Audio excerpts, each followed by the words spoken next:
É isso mesmo, Lili. A gente se encontra hoje num cenário de muita incerteza, né? Essa incerteza é uma incerteza que diz respeito ao mundo, né? A China hoje vive um problema de uma crise no mercado imobiliário e a gente percebe o avanço dessa nova variante da Covid, e isso faz com que exista uma incerteza sobre a atividade econômica e sobre a estrutura produtiva global, né? O Brasil ele tem as suas exportações altamente concentrado na China e nos Estados Unidos. São dois países que têm uma possibilidade grande de crescimento econômico. No entanto, a China ela vai crescer em velocidade menor do que ela vinha crescendo, né, levando em consideração essas peculiaridades da conjuntura global, né?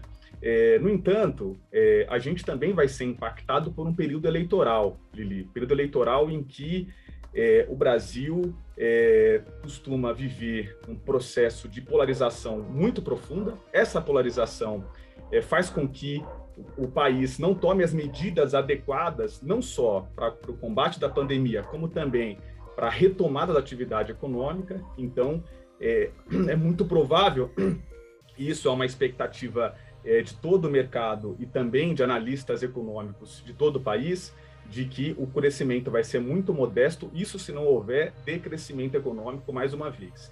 Então, me parece que o cenário de 0,4 é bem factível, né? E está levando em consideração tanto as incertezas do cenário global, quanto das incertezas e da incapacidade que o governo federal tem de dar respostas concretas para a atividade econômica no país. E como você bem disse, das respostas eleitorais, né? Porque à medida em que troca-se o presidente ou ele permanece, cada cenário o investidor observa de uma forma diferente, né? Exato, Lili. Assim, a gente vive, o país, nos últimos 3 anos, tem tido uma relação diplomática muito pouco pragmática, né? O país, o Brasil, como eu falei, né, ele tem as suas exportações voltadas, não só as exportações, mas também as importações, voltadas majoritariamente para a China e os Estados Unidos, né, e o Brasil sempre teve uma relação comercial e diplomática que resguardava os interesses, né, do empresariado nacional e das exportações e importações do país.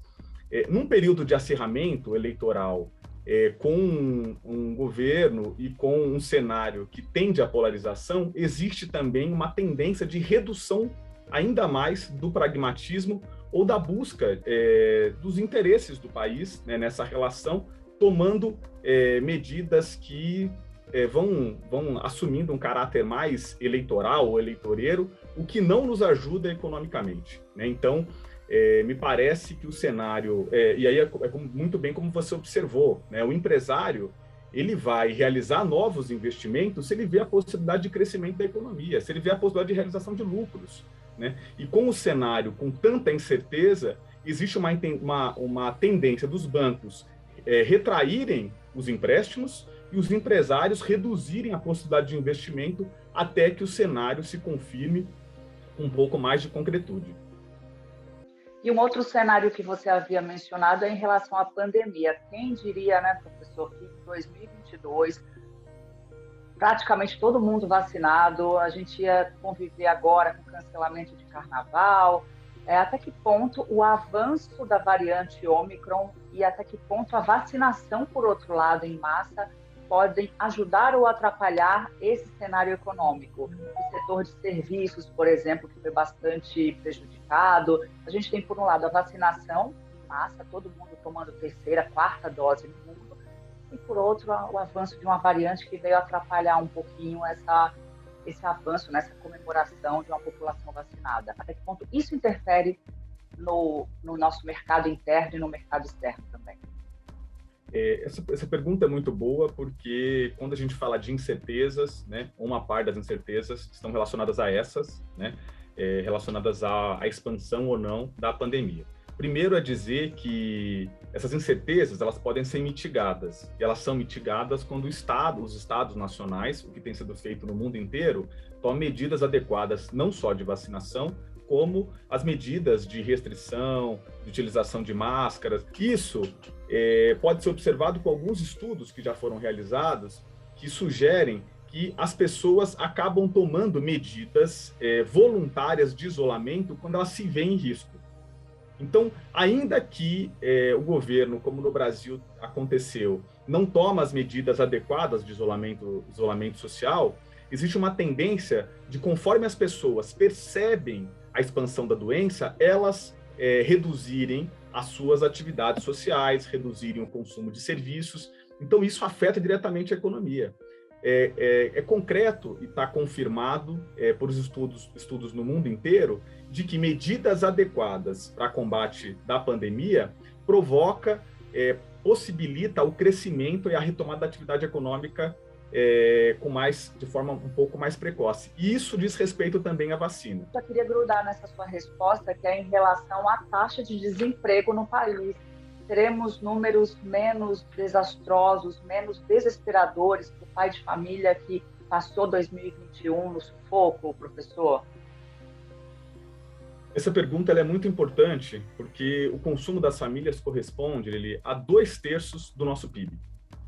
Então, quando a gente percebe que a nossa atividade econômica está comprometida, também está comprometido a ampliação, o combate ao desemprego, que provavelmente é a chaga social mais profunda que a gente tem no Brasil. Porque o desemprego no nosso país é algo que, normalmente, ele já é níveis mais elevados que a média do mundo, né? Então, a gente tem vivido níveis de desemprego ainda muito elevados. Vale dizer que a gente não conseguiu retomar a taxa de participação, quer dizer o seguinte, que as pessoas que em 2020 deixaram de procurar emprego, elas não retomaram ao mesmo nível de antes do terceiro trimestre de 2020. Então, ou seja, tem um número menor de pessoas procurando emprego e ainda assim a gente ainda está com um desemprego muitíssimo elevado, né, acima de 12%. Existe uma expectativa de que esse desemprego ele tende a reduzir durante o ano de 2022, mas isso não é automático. É necessário que o Estado tenha medidas de combate ao desemprego, e as medidas de combate ao desemprego elas são fundamentais para retomar a atividade econômica, por um lado, porque as pessoas precisam consumir para que elas vivam melhor, mas também para que a atividade econômica seja retomada. Lembrem que o que faz com que o país volte a crescer também é ampliação dos níveis de investimento na economia. Quer dizer que os empresários eles estão percebendo, eles vão investir quando eles perceberem que eles vão voltar a ter lucro, né? Então eles vão voltar a contratar mais pessoas, vão comprar novas máquinas, ampliar a capacidade de produzir, e é isso que faz com que esse processo, esse ciclo virtuoso de expansão econômica aconteça.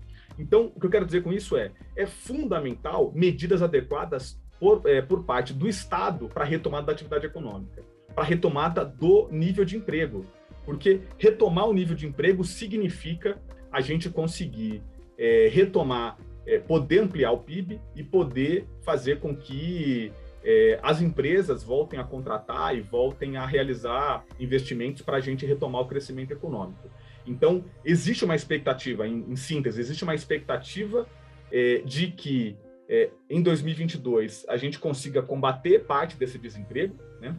No entanto, mais uma vez, a gente fica acorrentado nesse cenário de incerteza, do cenário internacional e do processo eleitoral polarizado no Brasil. Professor, a gente falou de desemprego. Agora, em relação à inflação, a gente tem um começo de ano com o IPTU, o IPVA aumentando, a gente tem o gás nas alturas, os combustíveis também, a gente finalizou o ano, todo mundo reclamando do preço da gasolina, Copom, né, a reunião da taxa básica de juros para definir, também deu uma virada nesse cenário. E qual vai ser o cenário para 2022? Ou para esse início de ano, 2022 é muito chão pela frente, A inflação ela tem preocupado muitos economistas no mundo, né? Existe um processo de ampliação dos preços, e esse processo de ampliação dos preços ele é, sobretudo, um processo de ampliação de uma inflação de custo. Ou seja, a gente está com um cenário em que a nossa estrutura produtiva está desorganizada, existe uma ampliação muito expressiva das commodities, e isso impacta diretamente a atividade, os níveis de preço no Brasil. Eu queria só colocar uma observação, que o Copom, ele tomou uma medida bastante polêmica de aumentar a taxa básica de juros em 1,5, né? E apontando que talvez aumente novamente essa taxa de juros mais 1,5 na próxima reunião. Isso é controverso exatamente porque a gente se encontra em um ambiente, em um cenário de pouca atividade econômica. Aumentar a taxa de juros significa elevar desemprego e reduzir o PIB, né? Porque você impõe um cenário mais contracionista, você torna mais caro o empréstimo, você torna mais caro a compra a prazo, você torna mais caro o investimento.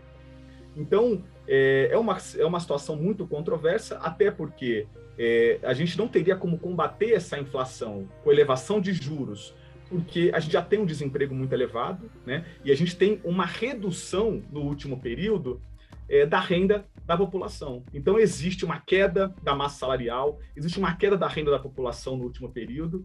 Então, ao que parece, a inflação ela vai continuar elevada. Isso diz respeito também ao cenário internacional, só que é necessário, né, mais uma vez, que o governo se volte para resolver o problema da atividade econômica e encontrar formas de conter a valorização do dólar, a desvalorização do real, porque isso é um dos elementos centrais que tem pressionado para cima a taxa de inflação no Brasil.